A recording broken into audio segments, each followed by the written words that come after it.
Donc je vais maintenant demander au professeur Jacques Amard de nous rejoindre, de nous parler de microbiote et risques cardiovasculaires. Ce n'est pas parce que je le connais ou parce que c'est un ami, mais ça a été un des pionniers dans la réflexion et la recherche dans le domaine, et je suis ravi qu'il ait pu se rejoindre à nous pour partager avec vous son expérience. Donc Jacques, merci de ton éclairage. Merci beaucoup à tous de cette introduction flatteuse. Voilà. Donc mes conflits d'intérêts, parce qu'il y en a même dans cette matière-là.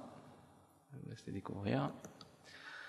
Alors, microbiote et maladies cardiovasculaires, mais également maladies cardio-métaboliques. Et je commencerai par cet article un peu fondateur, un article dans Nature en 2006 par Gordon, qui montrait que l'obésité pouvait être transmise par le microbiote.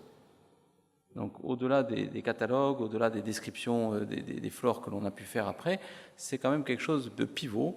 Vous prenez la flore intestinale de souris obèses, vous la transférez chez les souris sans germes et ces souris vont grossir davantage que si vous transfériez de la flore de souris normale. Ce qui démontre, on n'a pas le mécanisme, mais ça démontre le caractère infectieux de l'obésité dans ce modèle murin. Donc ça, c'est quand même, ça a été un tournant. Le microbiote est causal dans la survenue de cette prise de poids. Donc à partir de là, bien entendu, il y a eu toute une réflexion extrêmement fournie de beaucoup d'équipes pour essayer de comprendre comment ça fonctionnait et pourquoi donc cette flore intestinale était capable de générer cette prise de poids en fonction de ses caractéristiques.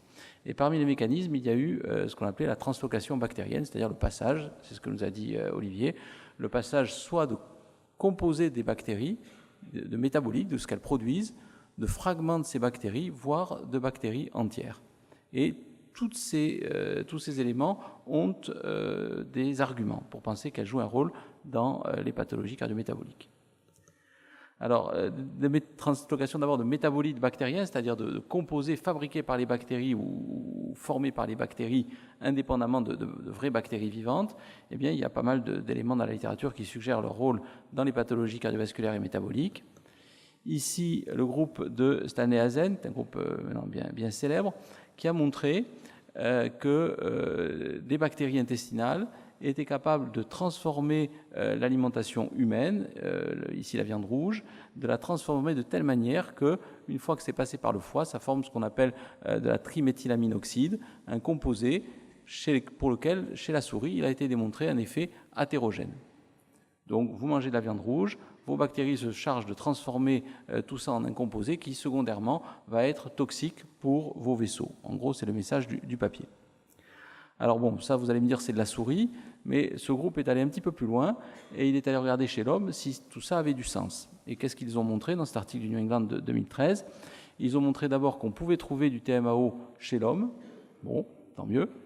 Ils ont ensuite montré que lorsqu'on donne un antibiotique, on est capable d'éteindre la présence de TMAO dans le plasma humain, suggérant que l'effet antibiotique, l'effet sur les bactéries, donc était à l'origine de cette disparition du TMAO. Donc ça, c'était un deuxième point évidemment important.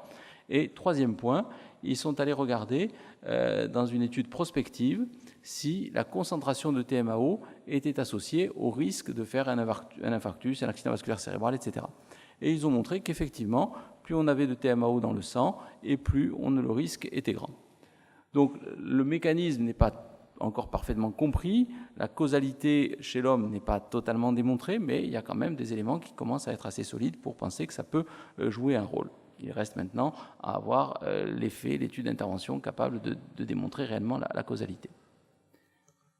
Deuxième produit bactérien, si j'ose dire, qui a été également impliqué dans les maladies cardiométaboliques, c'est l'endotoxine, l'hypopolysaccharide, ce qui est à l'origine du choc septique, ce que les médecins connaissent bien.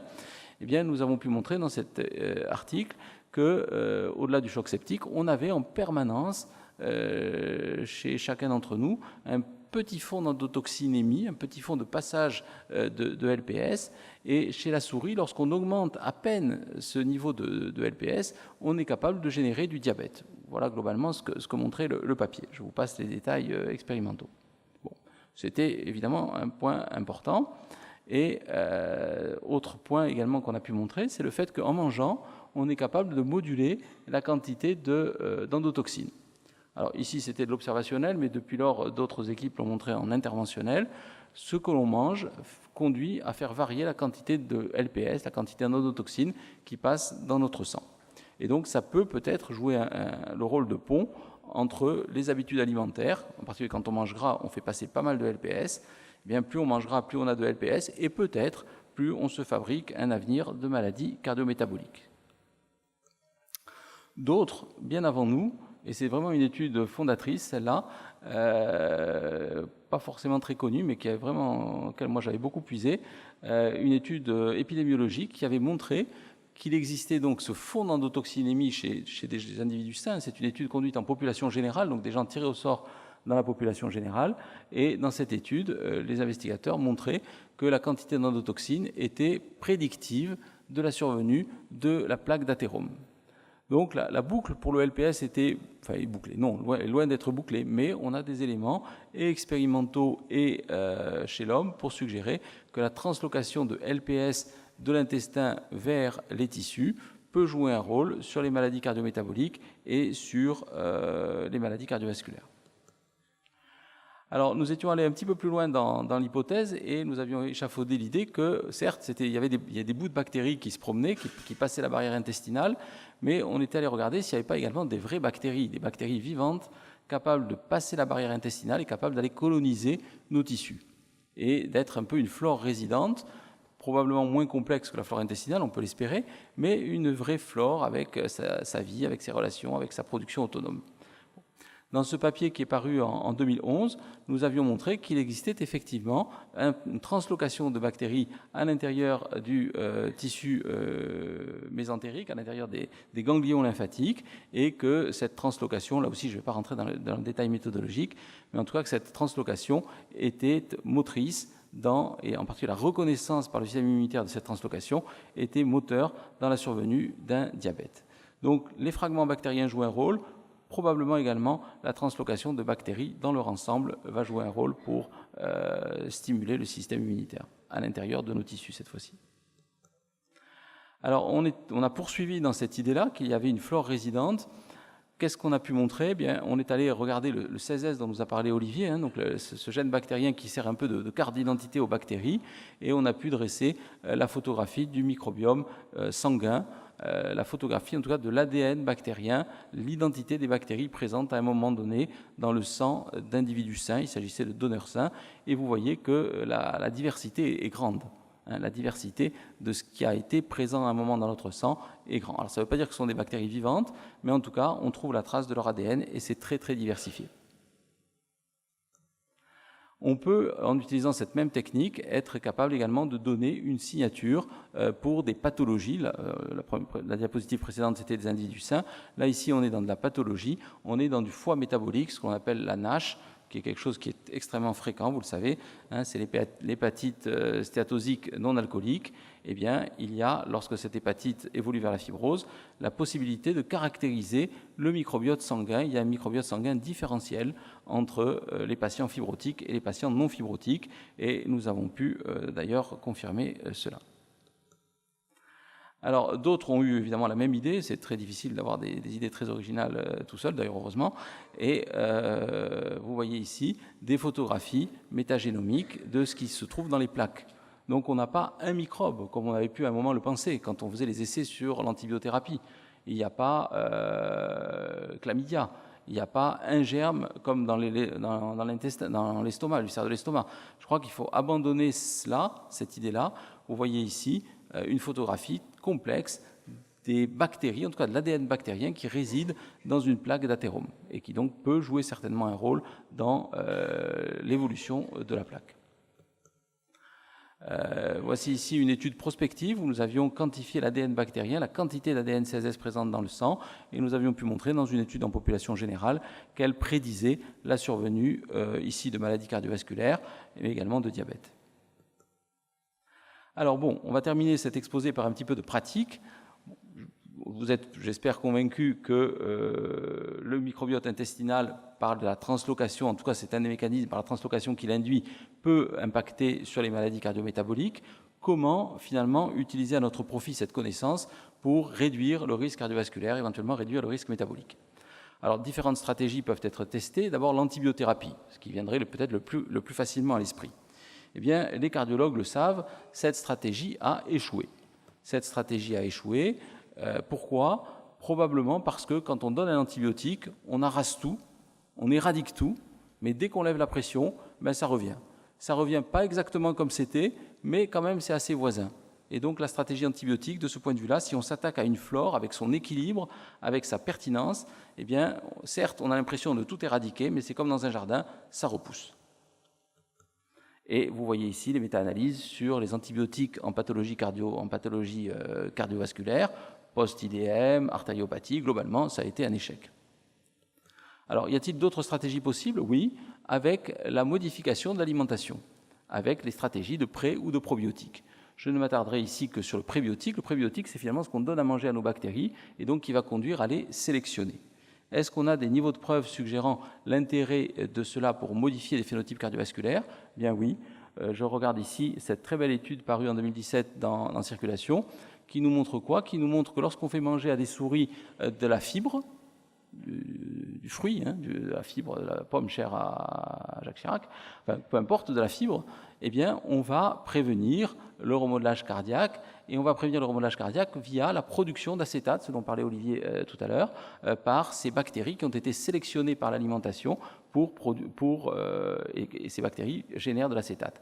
Et cet acétate semble être un facteur protecteur. Lorsqu'on le perfuse, lorsqu'on l'administre, eh bien, on empêche la survenue du phénotype remodelage cardiaque. Donc c'est une preuve quand même relativement puissante de cela. Est-ce qu'on a dans la littérature des éléments qui suggèrent que la consommation de fibres améliore le pronostic des gens ? La réponse est très clairement oui. Voici ici une étude transversale faite sur 1 demi-million de personnes en Chine, c'est beaucoup, 1 demi-million de personnes, où on nous montre de manière très claire des liens avec la pression artérielle, des liens avec le glucose, des liens avec les événements cardiovasculaires. Ici, l'étude DASH, vieille étude d'intervention, qui montrait que la consommation d'un régime riche en fibres était associée à une baisse de pression artérielle. C'était une étude randomisée, donc un fort niveau de preuve. Et puis, je termine par l'étude qui est peut-être la plus pratique, la plus facile à utiliser, en tout cas en France métropolitaine, le régime méditerranéen. Mais finalement, je pense que vous n'êtes peut-être pas si loin. Régime riche en poissons, régime riche en fibres, en légumes, en fruits, huile d'olive, amandes, noix, noisettes. Eh bien, avec ce type de régime, qu'est-ce qu'on observe ? On observe une réduction de 30% de la mortalité cardiovasculaire chez des patients qui sont en prévention primaire. Et chez des patients, c'est un point important, qui sont déjà traités correctement, qui ont déjà un antihypertenseur, qui ont déjà une statine. Donc c'est un bénéfice qui vient en plus, qui vient en addition à une politique de prévention déjà bien faite. Donc ça, c'est un point important. Est-ce que ça passe par le microbiote ? Eh bien, l'étude que j'ai montrée dans Circulation me rend un petit peu optimiste. Voilà. Donc en conclusion et en synthèse, pour la pratique, au sein de nos tissus, on a des métabolites, on a de l'ADN bactérien qui agit sur le système cardiométabolique. Est-ce qu'on peut d'ores et déjà tirer des conséquences pratiques pour nos patients ? Oui, avec un fort niveau de preuve. Un régime de type méditerranéen riche en fibres a un impact sur le pronostic cardiovasculaire, a un impact sur la pression artérielle, a un impact sur le remodelage cardiaque, et cet effet est expliqué au moins partiellement, en tout cas pour le remodelage cardiaque, par la modification du microbiote. Donc on peut d'ores et déjà, sans aucune réserve, le préconiser à nos patients à haut risque cardiovasculaire, y compris en prévention secondaire. Le bénéfice s'ajoutera à notre traitement. On a parlé des statines ce matin, ça viendra en plus. Voilà, je vous remercie.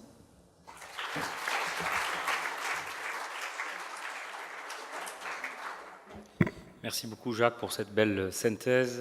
Est-ce qu'il y a des questions, des interrogations ? Oui, est-ce qu'on peut passer un micro, s'il vous plaît ? Vous voulez commencer ? Allez-y, je vous en prie. Très simple. Le régime Okinawa par rapport aux fibres, et puis surtout une plante qu'ils utilisent qui s'appelle le concombre amer, qui est chez nous l'amargose et qui est très connue aussi pour avoir un impact sur le diabète et les maladies cardiovasculaires. Alors le régime d'Okinawa, j'avoue à ma grande honte que je ne saurais pas le définir. J'imagine que c'est un régime riche en poissons. Les Japonais aiment bien le poisson et probablement également riche en fruits et en légumes. Donc on est probablement un peu sur le même modèle. Voilà. Donc au plan mécanistique, je ne reviens pas sur ce que j'ai montré. Cette étude de Circulation est quand même une très belle étude, puisque là on montre de manière claire la causalité. La littérature fourmille d'études d'observation et d'études d'intervention maintenant qui nous montrent la pertinence de ce type d'approche diététique pour améliorer le risque.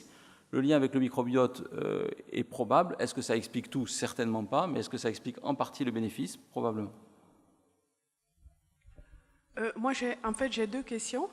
La première, ce matin, Ruben nous parlait d'athérome où il y avait des taux de LDL très bas. Et je voulais savoir si, par exemple, on pouvait considérer que le microbiote pouvait être responsable de certains athéromes à LDL très bas. Et deuxième question, est-ce qu'aujourd'hui, on peut faire couramment le dosage ou la recherche de bactéries dans les plaques d'athérome des patients qui ont été opérés? Actuellement, c'est encore purement du domaine de la recherche. Donc pour le moment, ça n'est pas une question que l'on va proposer pour le clinicien. Est-ce que le microbiote peut expliquer le risque résiduel, puisque c'est le sens de votre question?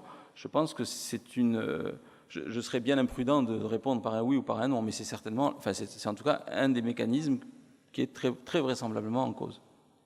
Et donc ça va nous donner, on l'espère, c'est pour ça qu'on cherche, une arme supplémentaire qui viendra sans doute s'ajouter à ce qu'on a déjà, avec les immunomodulateurs d'ailleurs qui viennent d'arriver aussi au devant de la scène, mais avec l'étude Cantos. Autre question? Donc moi j'aurais une petite question sur le TMAO. Est-ce que le TMAO est un acteur direct sur la formation de l'athérome ou est-ce que c'est un marqueur de risque? Chez la souris, on a des preuves expérimentales pour suggérer que c'est un acteur direct. Et c'est par quel mécanisme? Je ne vais pas rentrer dans le détail de la voie moléculaire. Non, parce que ce qui est perturbant, c'est que chez nos sujets qui sont opérés de chirurgie de l'obésité, donc il y a... on l'a montré, et l'équipe de Karine aussi, il y a eu d'autres rapports dans la littérature qui ont montré que la première année, le TMAO monte, donc justement, alors que les effets au long cours de cette chirurgie, c'est plutôt bénéfique. Mais alors, c'est sûr qu'on peut mettre en balance plusieurs facteurs bénéfiques qui vont contrebalancer l'effet négatif du TMAO dans ces conditions. Celui qui va vouloir aller avec des idées, enfin en tout cas, dès qu'on apporte, vous le savez comme moi, et probablement aussi bien que moi, en pathologie humaine, le coup de l'Helicobacter pylori dans l'ulcère, on n'a pas l'air d'y aller avec nos problèmes de microbiote. Après, pour ce qui est de la chirurgie bariatrique, à ma connaissance, on n'a pas d'étude d'intervention randomisée qui ait réellement démontré l'impact sur le pronostic cardiovasculaire de ce type de chirurgie. Moi, j'ai lu des études d'observation, mais des essais randomisés. Et Dieu sait qu'entre les gens qui vont vers de la chirurgie bariatrique et des gens qui n'y vont pas, il y a un monde en termes de cofacteurs de risque. Voilà. Donc, je serais prudent. Je profite du micro, Jacques. Est-ce qu'on a une idée de l'effet des traitements sur le microbiote, c'est-à-dire peut-être de l'effet un peu de facteur de confusion entre statine et microbiote, antiagrégants plaquettaires, bêta-bloquants, IEC. Est-ce qu'on a une idée de l'impact de ces médicaments? IEC-ARA2, tu le sais comme moi, il y a eu quand même des observations extrêmement intéressantes sur l'association IEC plus ARA2 dans Target avec un effet sur la diarrhée qui était très clair. L'effet de l'olmesartan sur la diarrhée qu'on n'a jamais bien compris, mais bon, voilà. Donc il y a un système rénine-angiotensine intestinal. Ce système joue certainement un rôle dans l'interaction avec le microbiote. C'est quand même, tout ça est à l'interface, donc peut-être. Une étude observationnelle intéressante, qui est une étude faite par un Israélien qui s'appelle Boursi, qui a montré, à partir d'une base de données, de Grande-Bretagne, qui a montré que plus on avait reçu des cures d'antibiotiques dans sa vie, plus on avait un risque de développer un diabète. Un petit peu comme si, à force de modifier brutalement le microbiote, de modifier l'interaction avec le système immunitaire, peut-être ça peut perturber. En tout cas, il y avait un lien de corrélation prospectif avec la survenue de maladies métaboliques. Oui, ça a été assez démontré aussi chez les enfants qui avaient des cures d'antibiotiques répétées dans l'enfance et le risque d'obésité plus tard dans la vie. D'autres questions dans la salle? On va enchaîner.